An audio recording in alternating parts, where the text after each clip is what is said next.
Abra sua Bíblia no livro de Efésios. Nós vamos estudar um pouco sobre esse livro. E a pergunta é, nessa noite, quem eu sou? Eu gostaria que você fizesse essa pergunta para você. Quem eu sou? Você já sabe quem você é?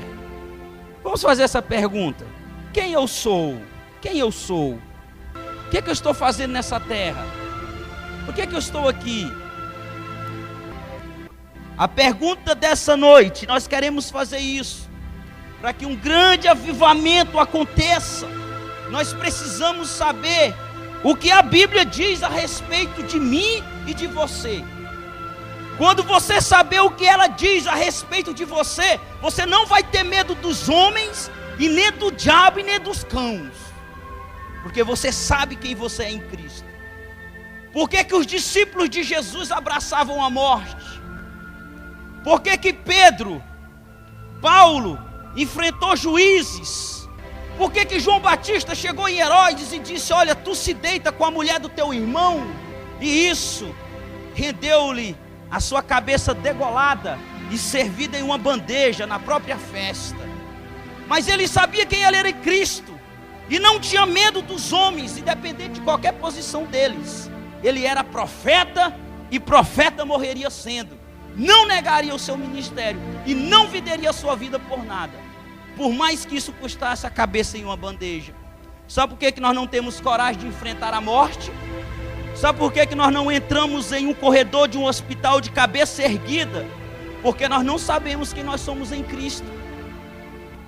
A pergunta é: quem eu sou? E se eu perguntar para você quem você é, vai ter meia dúzia de palavras. Alguns vão falar 10 minutos, coisas sem nexo. E alguns ainda vai dizer assim: eu não sei quem eu sou. A maioria dos crentes iria dizer: eu sou filho de Deus. Mas não sabe. Eu falar assim: me fala por que você é filho de Deus. Não sabe explicar biblicamente por que se tornou filho de Deus. Se nós não estudarmos a Bíblia, voltarmos às veredas antigas e perguntar quem eu sou, nós iremos ser sempre um prato fácil para Satanás e seus demônios, que tem povoado o inferno, e Jesus nunca se manifestou por falta dos homens e mulheres de Deus que são luz nesse mundo e sal na terra.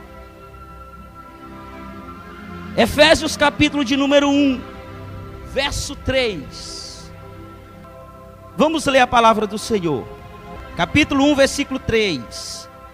Bendito o Deus e o Pai do nosso Senhor Jesus Cristo, o qual nos abençoou com todas as bênçãos espirituais nos lugares celestiais em Cristo, como também nele nos elegeu antes da fundação do mundo, para que fôssemos santos e irrepreensíveis diante dele em amor, e nos predestinou para filhos de adoção por Jesus Cristo, para si mesmo, segundo o beneplácito da sua vontade, para louvor e glória da sua graça, pela qual nos fez agradáveis em si mesmo no amado, em quem temos a redenção pelo seu sangue, a remissão das ofensas, segundo a riqueza da sua graça, e ele tornou abundante, transbordante, derramando essa riqueza e essa graça para conosco em toda sabedoria e prudência. Versículo 9: descobrindo-nos o mistério da sua vontade, segundo o seu beneplácito que se propusera a si mesmo, de tornar a congregar em Cristo todas as coisas na dispensação da plenitude dos tempos, tanto as que estão nos céus, como as que estão na terra.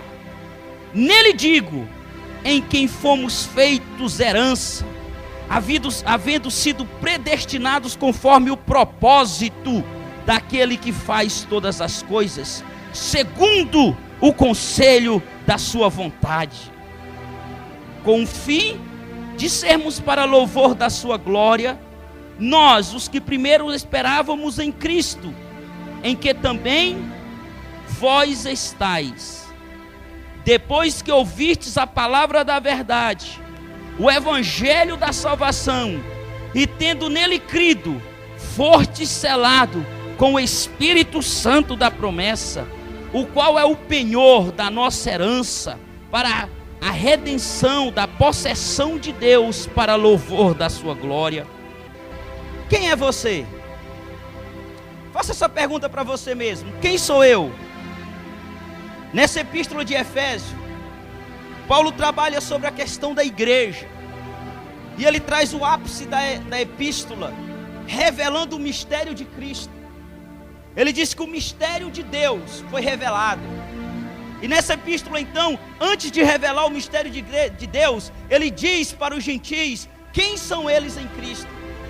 E ele começa então dizendo: bendito é o Deus e Pai do nosso Senhor Jesus Cristo, o qual nos tem abençoado com todas as bênçãos nos lugares celestiais em Cristo Jesus. A primeira coisa, todas as bênçãos nos lugares celestiais em Cristo Jesus. Presta atenção mais uma vez: lugares celestiais em Cristo Jesus. Se você ouviu o evangelho da salvação, se você creu nesse evangelho, se você uma vez entregou sua vida para ele, entregou-se de corpo e alma a essa verdade que foi dita, você recebeu um Espírito que é santo, puro e limpo dentro de você. Agora já não cabe e não dá mais para ter impureza dentro de você, porque habita um ser limpo aí dentro. E ele é o penhor, é algo que você empenhorou para você receber uma herança nos céus. Como se você fosse comprar uma casa, uma fazenda, fazer algum empréstimo no banco, e você precisa penhorar algo. Se você não conseguir cumprir as responsabilidades e não pagar a dívida, aquele bem que você colocou em penhor será automaticamente do banco. O Senhor colocou o próprio Espírito como penhor para a minha e para a sua salvação. Então, uma vez quando você crer no evangelho da verdade, quando você se entrega de corpo e alma a essa verdade, esse Espírito entra dentro de você e ele te nutre com as verdades evangélicas, verdades boas novas de Deus, algo que vem dentro para fora do seu corpo e traz uma mudança notória à vista da comunidade. Esse Espírito então começa a te modelar, e você então é guiado pelo Espírito.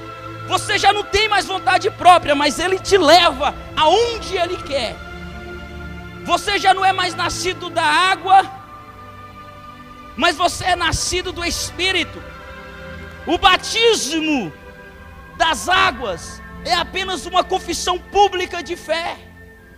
Agora, o penhor do Espírito dentro de você, que é a manifestação dele, que nós chamamos de batismo no Espírito, é a manifestação nos céus que você tem ele. Você não vai ser temido na terra, mas nos céus. Você não vai ser temido aqui na terra, mas no inferno. Os homens olharão para você e zombarão da sua cara, mas os demônios correrão e se prostrarão perante a tua presença, porque a esperança, a presença do Espírito, ela é tão forte, que antes mesmo de você chegar no lugar, o Espírito já sente, os espíritos imundos já sentem a presença do Espírito que é santo, habitando em um corpo mortal, o qual é eu e você. A pergunta que eu faço: quem eu sou? A primeira resposta: abençoado, não na terra, mas nos lugares celestiais em Cristo Jesus. Nós já falamos aqui no começo do ano que bens materiais não é bênção, é responsabilidade. Se Deus te deu muito, é porque Ele está confiando em tuas mãos a mordomia dEle. Você é mordomo para administrar os bens terrenos para a sua obra e para o bem da sua família. A cobrança será muito maior para aqueles que têm muito do que para aqueles que têm pouco. Você é, a primeira coisa, quem eu sou, saiba disso, abençoado nas regiões celestes. Se você não quer ser conhecido no inferno, Então pare de procurar Cristo, porque é lá que Ele nos abençoa. Na terra, como peregrinos e forasteiros, nós somos apenas mordomos e nada mais. Tudo que eu tenho não é meu, é dele. Ele me deu para me administrar. O salário mensal não é meu, é dele. Ele me deu para me administrar. O meu filho não é meu, é dele. Ele me deu para me criar. A minha vida não é minha, é dele. Ele deu para me se encontrar com ele novamente nessa terra, ir ao encontro de Jesus, que vai fazer a reconciliação minha com ele, e aí eu volto a ser novamente dele, por propriedade e por direito novamente. Então tudo que eu tenho não é meu, é dele. Se você compreender isso, ele vai te dar posses terrenas. Agora, se você quer poder no Espírito Santo, você tem que saber que as bênçãos é nos lugares celestiais e não na terra. É lá que você é conhecido. Bendito seja o Deus e Pai do nosso Senhor Jesus Cristo, o qual nos abençoou com todas as bênçãos nos lugares celestiais, lá em cima, aonde Cristo habita. É lá que nós somos abençoados, é lá que nós temos bênçãos, é para lá que nós vamos. Então é para lá que nós temos que olhar. É isso que nós temos que entender. O primeiro ponto que você encontra: você é abençoado nas regiões celestiais em Cristo Jesus. Ele continua dizendo assim: como também nos elegeu antes da fundação do mundo, para que fôssemos santos e irrepreensíveis diante dele em amor. Segundo, quem sou eu? Um eleito de Deus. O que é uma eleição? Voto comum. As pessoas votam. O que tiver mais votos será eleito. A Bíblia está dizendo que você é um eleito dele. Já foi eleito. Você não está sendo candidato a ser de Deus. Você já foi eleito. Você é abençoado nas regiões celestiais. Segundo, você é eleito por Deus. Mas Ele te elegeu para uma coisa. As eleições vão começar agora. Vereadores, prefeitos e vereadores. Aquele que for eleito pela população tem uma função: administrar a cidade qual essas pessoas o escolheu. Administrar, cuidar, trazer recursos, amar, entregar a vida por ela. Isso é a função deles. Se fazem outra coisa eu não sei, mas a função é essa. É você dizer assim: olha, eu confio em fulano, é ele que eu confio. E todos dizem, eu também. Então ele vai trazer o melhor para a nossa população. Essa é a função. Agora Deus te elegeu para alguma coisa. Para que Ele te elegeu? O versículo continua dizendo: Ele nos elegeu para que fôssemos santos e irrepreensíveis diante dele em amor. Quem eu sou em Cristo? Abençoado nas regiões celestiais. Amém? Eu sou eleito para que eu viva em amor. Eu fui eleito para que eu fosse santo e separado. Agora você vai fazer uma pergunta para você mesmo, e você mesmo vai responder sua própria pergunta: quem eu sou? Será se eu sou o que a Bíblia está dizendo que eu sou? Abençoado em lugares celestes? Se eu não olhar para os céus, se eu estou olhando só para coisas da terra, você ainda não é aquilo que Deus queria que você fosse. Se você foi eleito por Deus para ser santo e irrepreensível em amor, se você não consegue viver o amor pelo próximo, e ainda não se consagrou para a santidade, você ainda não está sendo aquilo que Deus quer que você seja. Como que Ele vai nos dar autoridade, grande poder, para que esse poder seja a nossa própria destruição?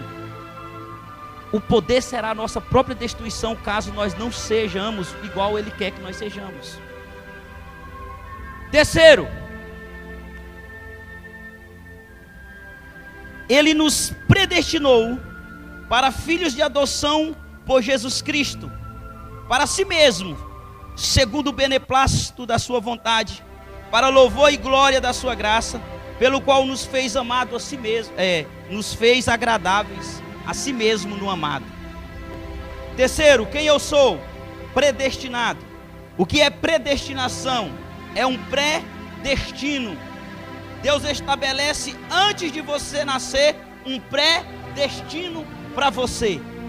As pessoas têm aquela pergunta: você acredita no destino? Todas as coisas acontecem porque já estão travadas, escritas para mim? Eu vou te falar. Deus, ele predestinou, pré-escreveu. No livro do Apocalipse diz que trouxeram-lhe os livros, e o livro da vida. No Salmo 139 diz que existia um livro, que antes de você nascer, Deus foi escrevendo todas as coisas a teu respeito. Mas para que ele te predestinou? Qual é o predestino seu? Qual que é? Para que você fosse filho por adoção, por meio de Jesus Cristo. Aqueles que ainda não aceitaram a Jesus, não pode ser aquilo que Deus quer que você seja, um predestinado. Para que você vai ser filho de adoção? Para louvor e glória dele mesmo, de Jesus. Então você vai ser o motivo da glória de Deus. Quando ele receber a multidão nos céus, ele virará para todos e dirão: eis aí a minha glória, vocês são a minha glória. Quem eu sou? Abençoado nas regiões celestiais em Cristo Jesus. Quem eu sou? Eleito para santificação e amor. Quem eu sou? Predestinado para ser filho por adoção, para louvor e glória dele, não minha. Você já descobriu isso? Você sabia que você era isso? Pois Paulo está apresentando aqui um mistério oculto. E ele continua dizendo, versículo 7: em quem temos a redenção pelo seu sangue, a remissão das ofensas, segundo a riqueza da sua graça. Ele nos tornou, ele tornou abundante para conosco em toda a sabedoria e prudência, descobrindo-nos o ministério da sua vontade, segundo o seu beneplácito, que propusera a si mesmo. Qual é essa vontade? Qual é esse objetivo de Deus, gente? Qual é? Está escrito aqui na Bíblia, versículo 10: a tornar a congregar em Cristo todas as coisas, a congregar, a trazer de volta, a juntar todas as coisas em Cristo, na dispensação da plenitude dos tempos. Todas as coisas, gente. Qual seria o resultado que nós temos de saber quem sou eu em Cristo?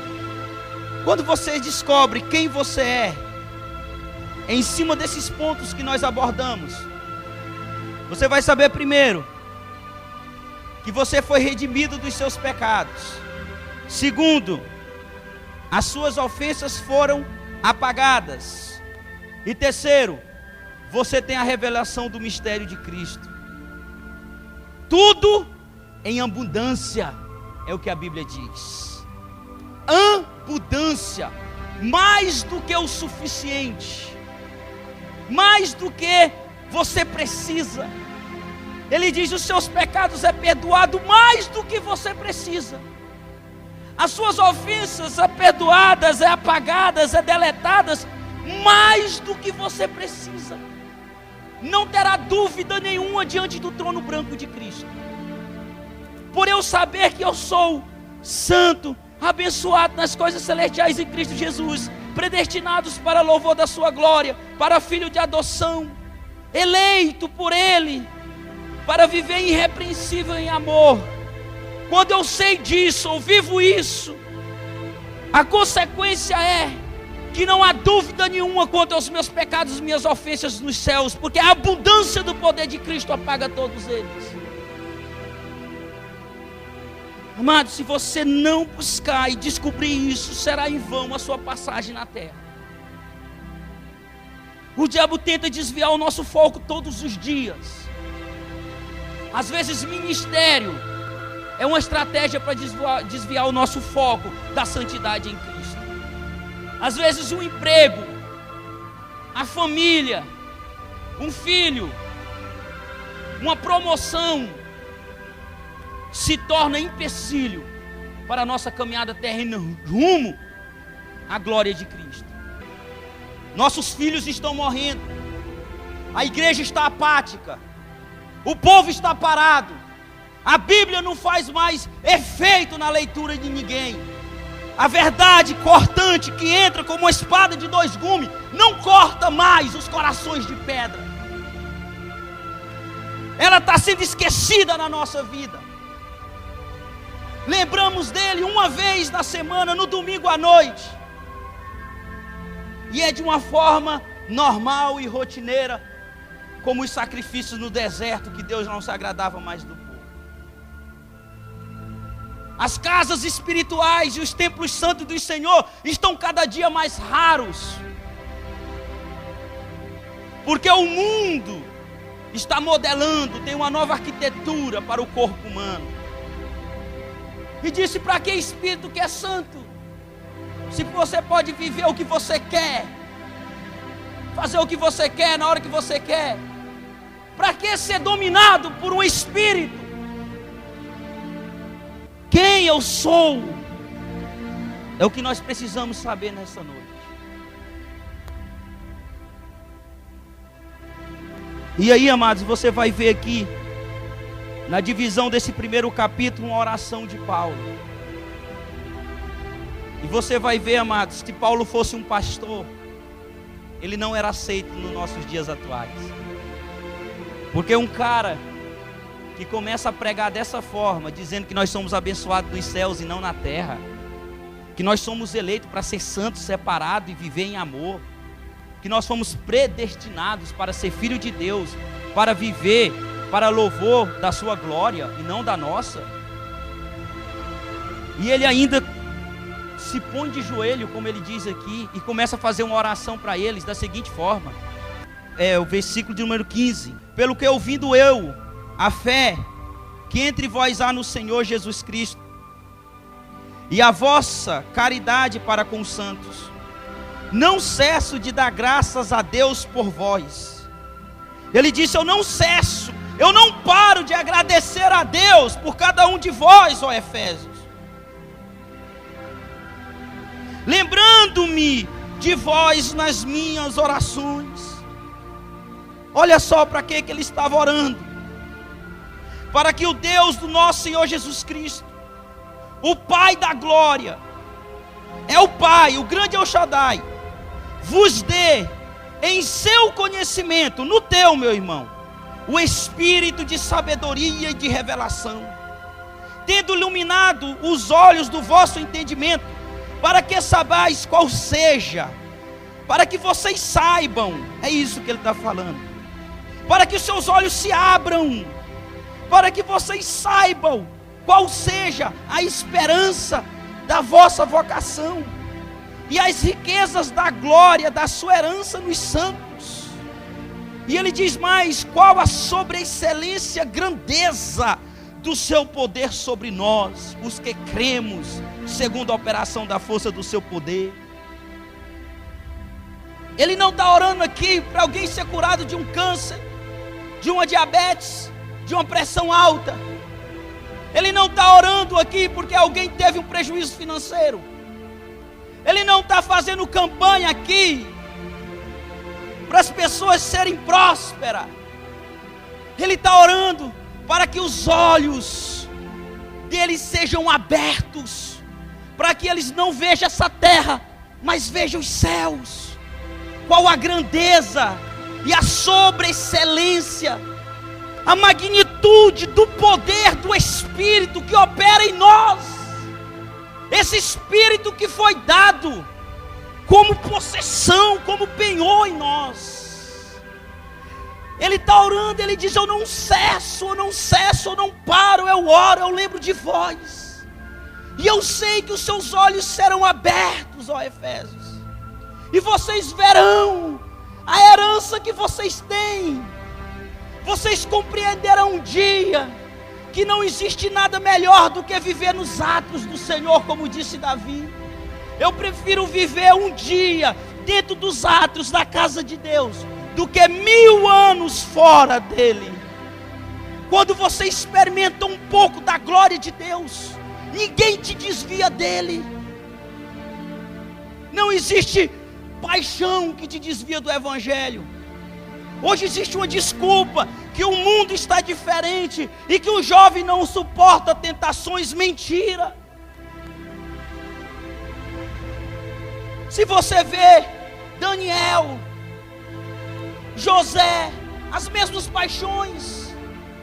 A mulher bonita, limpa, arrumada, cheirosa e rica dava em cima dele todos os dias.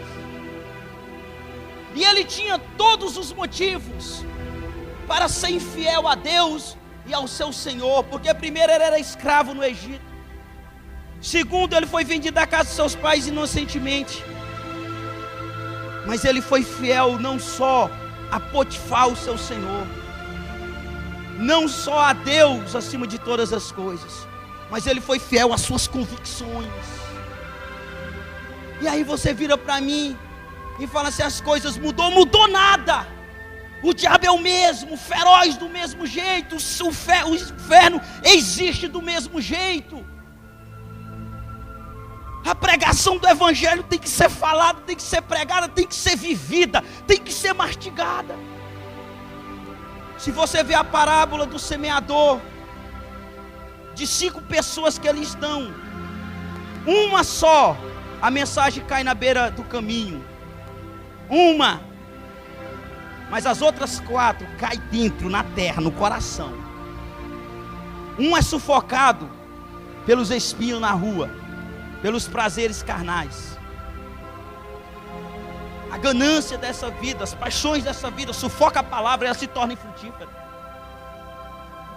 Apenas com a mão cheia caiu em boa terra e nasceu e produziu frutos de 100, de 30, de 40, de 50, de 500 e de 1000.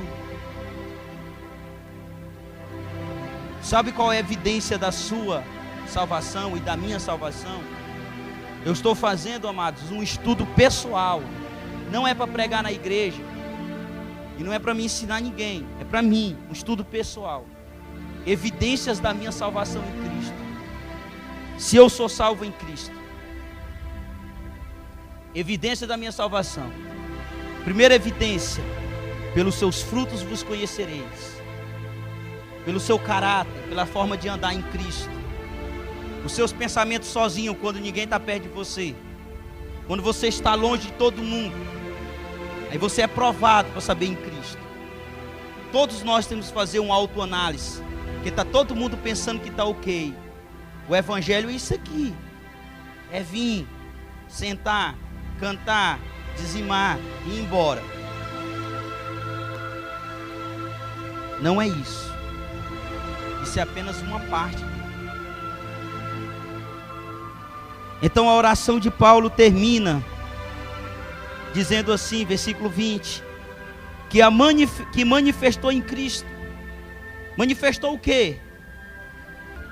Essa operação da força do seu poder. Tudo isso que nós falamos se manifestou em Cristo, ressuscitando-o dos mortos e pondo à direita nos céus, acima de todo principado, poder, potestade, domínio e todo nome que se nomeia, não só nesse século, mas também no vindouro. Sujeitou todas as coisas aos seus pés, e sobre todas as coisas o constituiu como cabeça da igreja, o qual é o seu corpo, a plenitude daquele que cumpre tudo em todos. Agora você descobriu aonde Cristo está, assentado acima no trono, à direita. E todas as coisas foram subjugadas aos seus pés. Anjos, dominadores, potestades, tudo foi subjugado aos pés de Cristo. Como é que começa o livro de Efésios? Bendito seja o Deus e Pai do nosso Senhor Jesus Cristo, o qual nos abençoou com todas as bênçãos em Cristo Jesus nos lugares celestiais. Se a minha bênção e a sua bênção é nos lugares celestiais, ele está dizendo o seguinte: eu e você somos iguais a Cristo, pelo poder e pelo sangue dele. E todas as coisas já estão subjugadas aos nossos pés. Dominadores, demônios, potestades e o próprio Lúcifer. Você sabia disso? Quem sabe disso não teme os demônios. Quem sabe disso não teme a morte. Quem sabe disso não teme os homens. Quem sabe disso vive o que Deus quer que ele viva e acabou. Isso é o Evangelho de Cristo. Ele nos ensinou isso e ele viveu isso. O próprio Senhor Jesus veio dos céus e viveu isso como homem, para todos viverem a mesma coisa. Aí nós fechamos o capítulo de número 1 com essa forma de sabendo quem eu sou em Cristo. E agora a consequência de estarmos em Cristo é muito melhor, gente. Você quer saber quem éramos antes? Ou será que quando nós começarmos a ler aqui, nós iremos nos identificarmos que estamos assim ainda?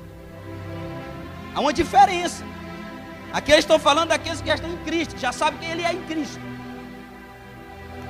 Olha só, versículo 2, capítulo 2, versículo 1.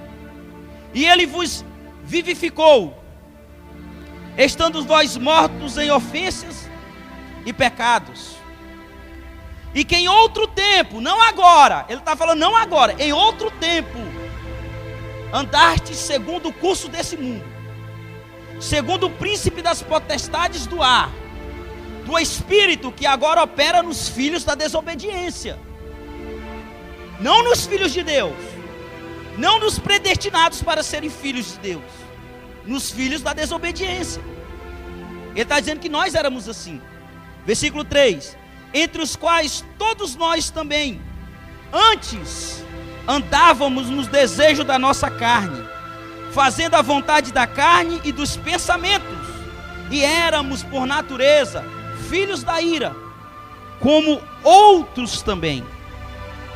Mas Deus, que é riquíssimo em amor, pelo seu muito amor que nos amou, estando nós ainda mortos em nossas ofensas, nos vivificou juntamente com Cristo, pela graça sois salvos, e nos ressuscitou juntamente com Ele. Olha, mais uma vez, ele falando do processo de assentar em Cristo.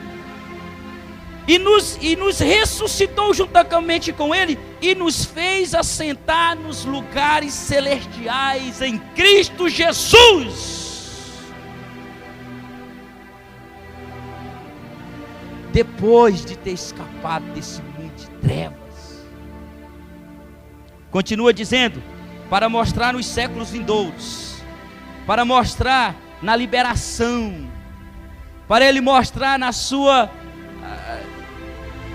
epifânia, na sua revelação,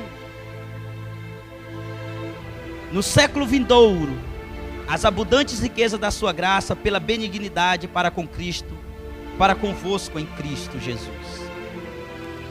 Porque por Ele, pela graça sois salvos, por meio da fé. Isso não vem de vós, é dom de Deus.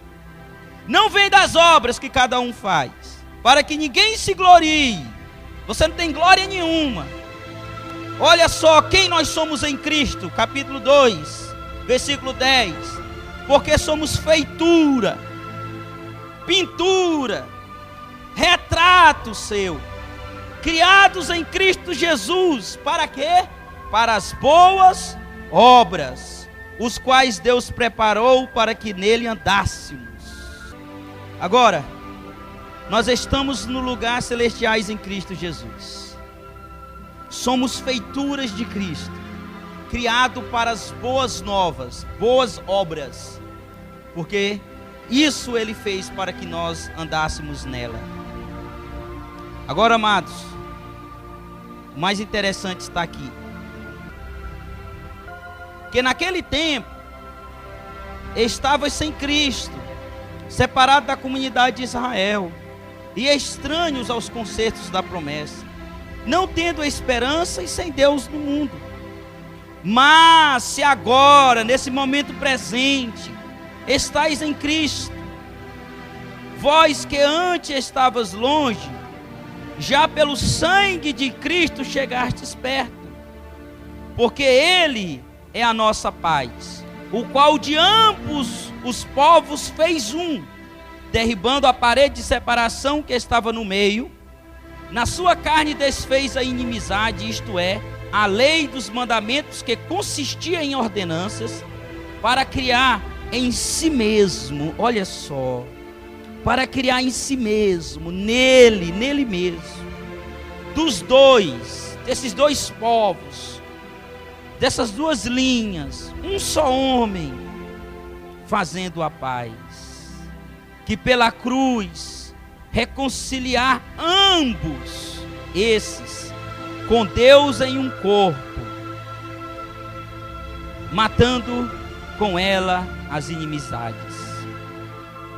E vindo ele, evangelizou paz a vós que estavam longe e os que estavam perto. Olha só a graça de Deus aqui, amados. Olha só a graça. Porque por ele, ambos, nós aqui presentes, os judeus lá, ambos nós temos acesso ao Pai em um mesmo Espírito. Versículo 19: assim que já não sois estrangeiros, nem forasteiros, mas concidadãos dos santos e da família de Deus. Quem eu sou em Cristo? Concidadão dos santos. Quem você é em Cristo? Eu faço parte da família de Deus, porque Ele quebrou a inimizade. Agora eu que sou gentio, que não fui chamado da parte de Abraão, agora eu tenho direito às promessas. Sou salvo em Cristo Jesus, amém? Quem eu sou em Cristo? Eu sou concidadão dos santos, eu faço parte da família de Deus. Agora presta atenção nos versículos antes. Aqueles que estão andando segundo os seus pensamentos, fazendo a vontade da carne, que ainda são chamados filhos da ira, se dobrando à potestade do ar e do espírito que opera nos filhos da desobediência, esses ainda não são o que Deus quer que eles sejam. Aqui está o engano. Não é fazer parte de uma igreja evangélica, não é apenas se batizar, não é apenas levantar a mão, mas é viver o evangelho. A diferença está aí. E o evangelho é tudo aquilo que você queria que ele não fosse, porque o evangelho só vai contra aquilo que você quer que ele não vai contra. O evangelho só bate no seu orgulho, o evangelho só bate na sua soberba. O evangelho é dobrar e não exaltar. O evangelho chama-se caminho de morte e não caminho de vida. Aqueles que vêm após mim, aqueles que acharem a mim, perdê-la a sua vida. Mas aquele que perder a sua vida, achará em mim. Mas aquele que não perder a sua vida, não pode encontrar a Cristo. Ele diz assim, que eu sou a porta, e aquele que por mim entrar, entrará, ceará e sairá. Ele é a porta, é por Ele, é por Cristo. Às vezes, sabe por que o Espírito não está manifestando em nós? Porque está cheio de lixo. Nós estamos cheios de lixo. E o que é puro não se mistura com o impuro. Existe ressentimento aí dentro que precisa ser tirado dentro de você. Existe coisa do passado lá atrás, que você está 20 anos dentro da igreja, que você nunca resolveu e acha que está ok. O Espírito não se mistura com impureza. Nunca receberão o poder do Espírito se não desocuparem a impureza e os ratos de dentro do seu coração. Volte às veredas antigas, pergunte sobre o bom caminho do Senhor, andai por eles e encontrarai descansos para vossas almas, diz o Senhor. O mais lindo está aqui, versículo 20. Ele continua dizendo: se você é cidadão dos santos e da família de Deus, você está edificado sobre o fundamento dos apóstolos e dos profetas, de quem Jesus Cristo é a principal pedra da esquina. Ele está dizendo assim: vocês são edificados, construídos, estão levantando um edifício em cima de você. Você é o próprio edifício, mas a estrutura e a base é a pedra angular, chamado Jesus Cristo, a principal da esquina, aquela pedra perfeita que tinha que ser colocada para plumar todo o edifício. A pedra angular, a principal da esquina, rejeitada pelos homens, pedra de tropeço para alguns, chamado Jesus. Sabe por que ela é pedra de tropeço? Porque às vezes você vai ter que terminar um relacionamento que você tanto ama, porque esse relacionamento não agrada a Cristo. Pedra de tropeço. Você vai ter que abrir a mão de alguns ganhos que você tem na vida, porque não agrada a Deus. Isso é pedra de tropeço. Você topou em Jesus, agora os seus bens estão sendo ameaçados, o seu relacionamento está sendo ameaçado, o ministério está sendo ameaçado, porque a glória está sendo mais para mim do que para o próprio Senhor. Encontrou uma pedra de tropeço. Mas os edificados, os construídos, os edifícios para a morada do Espírito Santo, eles são construídos sobre a pedra. Ela não é tropeço, ela é firmeza. Quando Jesus se manifestar, muitos se lamentarão, mas nós nos alegraremos, porque nós fomos edificados sobre uma pedra que suportará todas as coisas no final das eras. Essa pedra, a principal da esquina, Jesus. Quem eu sou em Cristo? Versículo 21 vai responder para você: o qual todo edifício bem ajustado cresce para templo santo do Senhor, no qual também vós, dão glória a Deus, também vós, juntamente, sois edificado para a morada de Deus no Espírito. Quem eu sou em Cristo? Um edifício em construção. Para quê? Para a morada de Jesus em mim, do Espírito Santo. Doença não vai aguentar quando você chegar perto. Você vai botar as mãos e eles serão curados. Você vai falar a palavra com ousadia, e as pessoas irão tremer, vindo tremendo sobre a palavra da verdade, porque você é um edifício, você é uma construção, que dentro de você mora um Espírito que é santo. E aí sim, amados, a Bíblia diz que Deus tem ciúme do seu Espírito. Se Ele não perdoa quem blasfema contra o Espírito Santo, será se Ele vai deixar impune aqueles que querem destruir a morada do Espírito, que sou eu e você? Por que nós trocamos essas virtudes do Evangelho por coisas passageiras?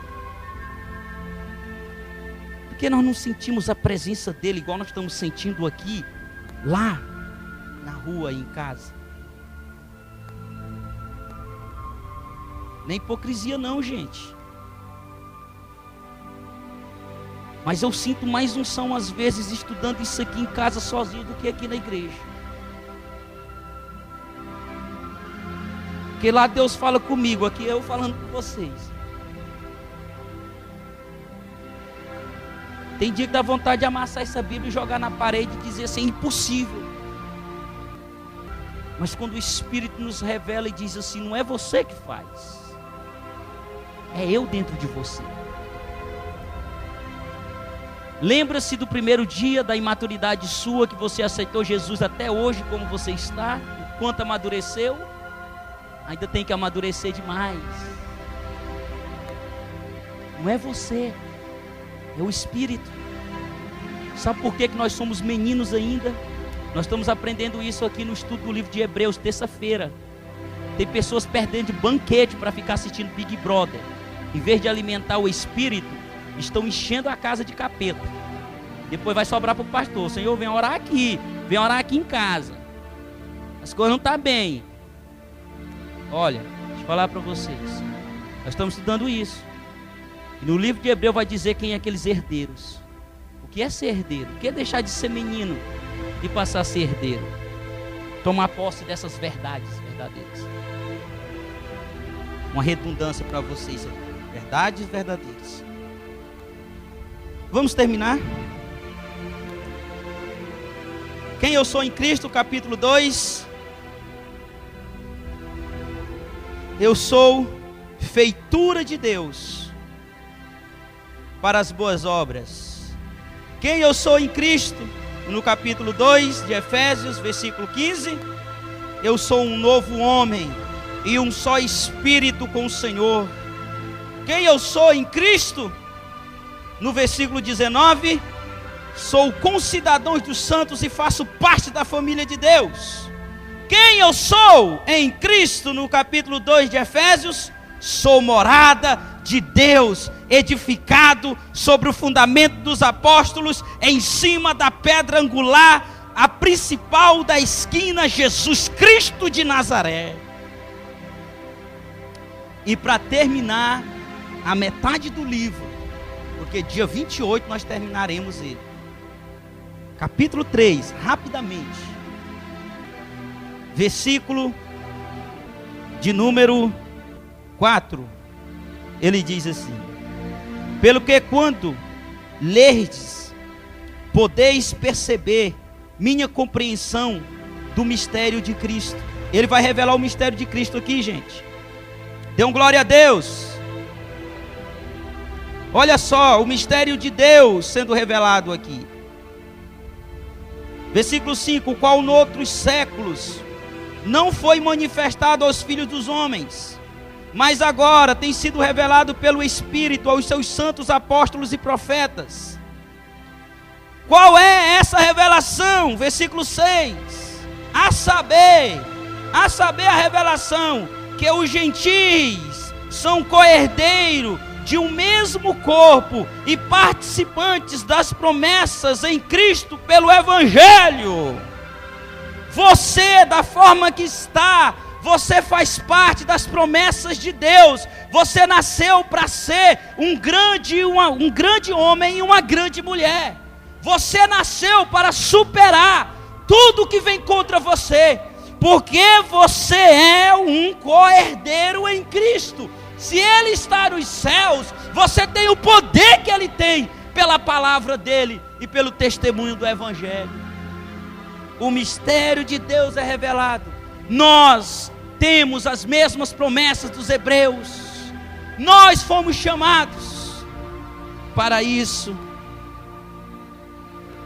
E ele diz assim, olha só, a segunda oração de Paulo, para terminar, a segunda oração de Paulo.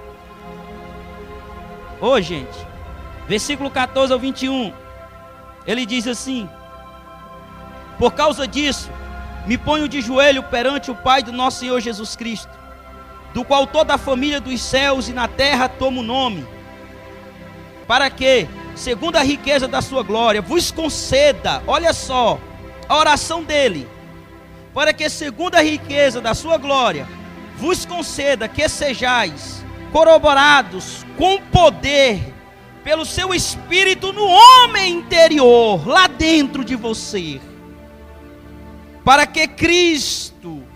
Por que vocês têm que ser cheios do poder do Espírito no homem interior, gente? Olha a oração de Paulo, mais uma vez, para que Deus venha encher com o poder do Espírito no homem interior esses homens, para um objetivo. Qual é o objetivo? Para que Cristo habite, more, faça sua residência pela fé nos vossos corações, a fim de que, estando arraigados e fundados em amor, podeis perfeitamente compreender com todos os santos qual seja a largura, o comprimento, a altura e a profundidade, e conhecer, porque tem muita gente que não conhece, só ouviu falar, mas não conhece, e conhecer o amor de Cristo, que excede todo o entendimento, para que sejais cheios da plenitude de Deus. Cheios da plenitude de Deus. E eu termino profetizando essas palavras do final da oração de Paulo para todos nós aqui presentes. Ele termina dizendo assim, versículo 20: ora, aquele grande e poderoso, Pai eterno, Senhor da vida, Criador dos céus e da terra, Ele é poderoso para fazer muito mais, abundantemente, transbordantemente, derramando, além daquilo que nós pedimos ou pensamos, segundo o poder em que nós opera. A Ele a glória na igreja, por Jesus Cristo, em todas as gerações, para todo sempre. Amém. E graças a Deus. Ele é poderoso. E Ele faz muito mais. Voltai às veredas antigas e perguntai: quem sou eu? Se o diabo estiver ameaçando, meu irmão, diga para ele quem você é em Cristo Jesus. Diga: o Senhor mandou uma carta para mim, está aqui, abre Efésios e fala: eu sou isso aqui, eu sou. Não importa o que você fala que eu sou isso aqui. Se você colocar sua mente nisso, amado, sua vida nunca mais será a mesma. O avivamento começará de uma forma espetacular na sua vida, e você mesmo não se autoconhecerá. Vai começar a mudar na sua vida, e você vai dizer: meu Deus, o que está acontecendo? Igual o Benihim orando no quarto.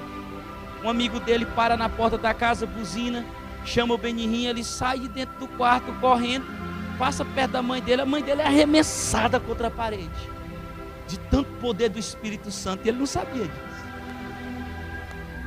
Você vai ter tanto poder, que Deus não vai deixar você sentir isso, para que você continue a pessoa comum que você é. Mas os outros sentirão o poder do Espírito na sua vida. A plenitude de Deus vindo em nós é porque Ele nos diz em toda a Bíblia, do Gênesis ao Apocalipse, quem nós somos. E às vezes nós não sabemos quem nós somos. Nós passamos por tantas lutas e ainda não sabemos o porquê. Primeira interrogação: quem eu sou? E isso é só o começo, porque é só o livro de Efésios. Deus nos revela em outras partes coisas tremendas e sobrenaturais, melhores ainda. Esse é só o começo. Dia 28 a gente termina, tarefa para casa, estude o capítulo 4, 5 e 6 de Efésios. Amém? Eu quero orar por vocês. Quero fazer esse momento um momento de oração.